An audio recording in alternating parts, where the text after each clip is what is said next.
everyone! This week we're going to learn even more about beaches in all different places on the country and oceans and ocean animals. So today I'm going to read you Clam-I-Am, all about the beach. This is from the Cat in the Hat Learning Library, which I love, and I hope you love it too.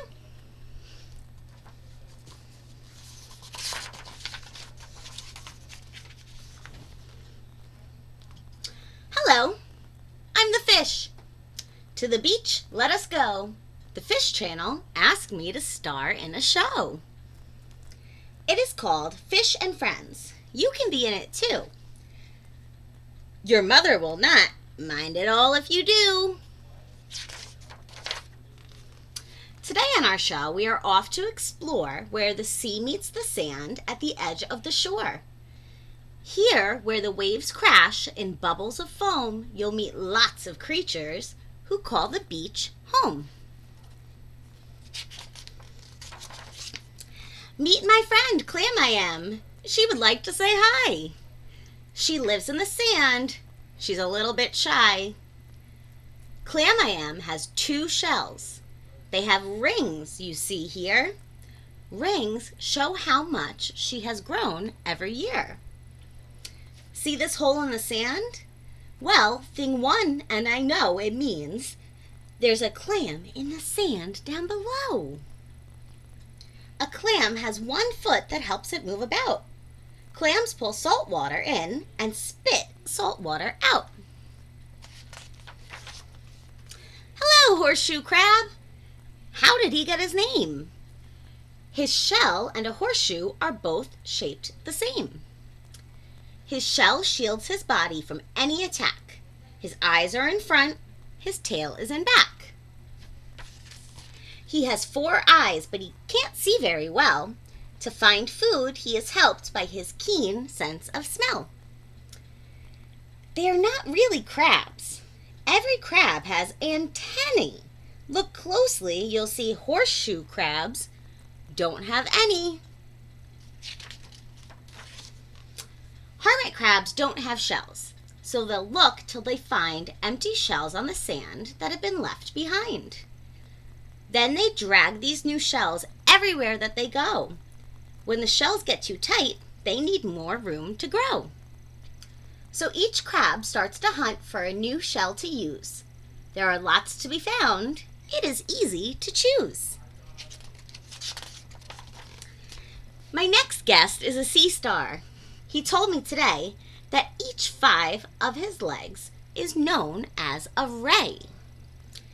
If a sea star gets hurt and it loses a ray, a new ray begins to grow right away.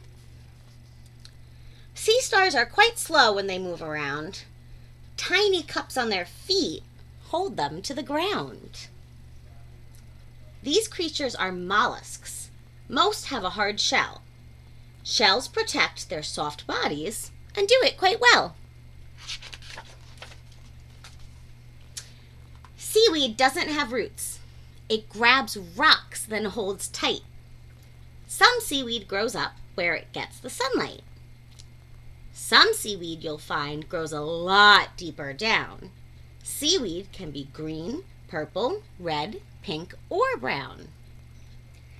When you pick seaweed up, you'll find creatures like these. They're sandhoppers, which are also known as sand fleas. Ooh. Seagulls fly near the ocean. Their cries fill the air. If you're eating your lunch, they're hoping that you'll share. We learned this about seagulls. Would you ever think it? Seawater is salty, but seagulls can drink it. They're not fussy eaters. They think it's a treat if they find some dead fish or some garbage to eat. Sandpipers run with the waves at low tide. They search with their bills to find worms where they hide. Spend time on the beach and you'll see right away the ocean has high and low tides every day. Tides are caused by the sun and the moon, and I know their forces pull the oceans and make the tides flow. At low tide, the water pulls back from the shore. At high tide, it is back where it started before. A tide table like this makes it easy to see when today's 2 low tides and 2 high tides will be.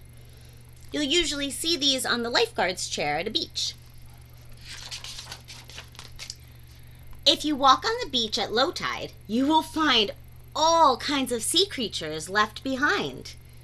See these clear blobs of jelly? Thing 2 and I fear them. Some jellyfish sting, so we do not go near them. Some shells travel miles and miles without breaking. Find a shell in one piece and you know it's worth taking. Find a big shell like this, put it up to your ear. You might be surprised by the sounds that you hear. This tidal pool you will find is a home to creatures who stay here and who never roam. These shells are called barnacles. Watch them right here. When a wave washes over them, threads will appear. These threads are the barnacle's feathery feet. They grab food floating by for this creature to eat. Not far from the shore, sand is blown into dunes. Dunes are home to crabs, birds, rabbits, mice, and raccoons. Who knew? When we go to the beach, we make sure that we take some old sneakers, a pail, a small net, and a rake. We wear our old sneakers without any socks, so our feet won't get cut by glass, shells, or rocks. A net lets us scoop things out of the sea. A rake helps us dig in the sand easily. We put what we find in our pail, and then, when it's time to go home, set them free once again. The next part of my show I call Go Ask the Fish. I will answer 3 questions. Pick one if you wish. Why is the ocean blue? Ocean water is clear. It just looks blue. Here's why. Like a mirror, it shines back the blue from the sky. If you look at the ocean on a dark, cloudy day, it shines back the clouds, so the water looks gray. Why is seawater salty? Raindrops fall from the sky and fill rivers, which flow, washing salt off rocks wherever they go. Rivers flow to the ocean, and as the years pass, some water heats up and is turned into gas. The salt in the water is left, and that's why oceans get saltier as time passes by.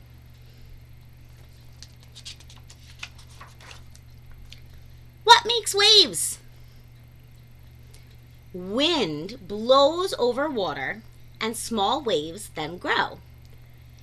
They get bigger and bigger the stronger winds blow. They keep going and growing and head toward the land. Then the waves hit the beach and they crash on the sand. When the strong winds die down, then the waves die down too, until the next time when the wind blows on through. Next, it's Shop with the Fish. We have gifts from the sea. You can order today, and the gifts are all free. We have pieces of sea glass. The sun makes them glow. They are actually pieces of bottles that broke long ago. They were tossed by the waves. Over time, they were ground by the salt and the sand till the edges were round. I've got lots of sea glass, and most of it's green. This piece is the prettiest I've seen. We have beautiful driftwood, and here's the best part. It's ready-made sculpture, real pieces of art. Tossed by the wind and the waves every day, it was bleached by the sun till it turned a light gray. To make this wind chime, I took lots of shells and hung them together. They jingle like bells. To make this sand painting, first take colored sand, then for the patterns, let it fall from your hand. Oh dear, our show's over. We must hit the road. Please join us next time for a new episode. Come back to the beach. You will smell the salt air, hear the cry of the gull, feel the wind in your hair. You will find a seashell to hold in your hand, build a high castle, dig your toes in the sand. Everywhere that you look, you'll find creatures galore. When you look even closer, you'll find even more. The end. Wow, the Cat in the Hat sure knows a lot about that.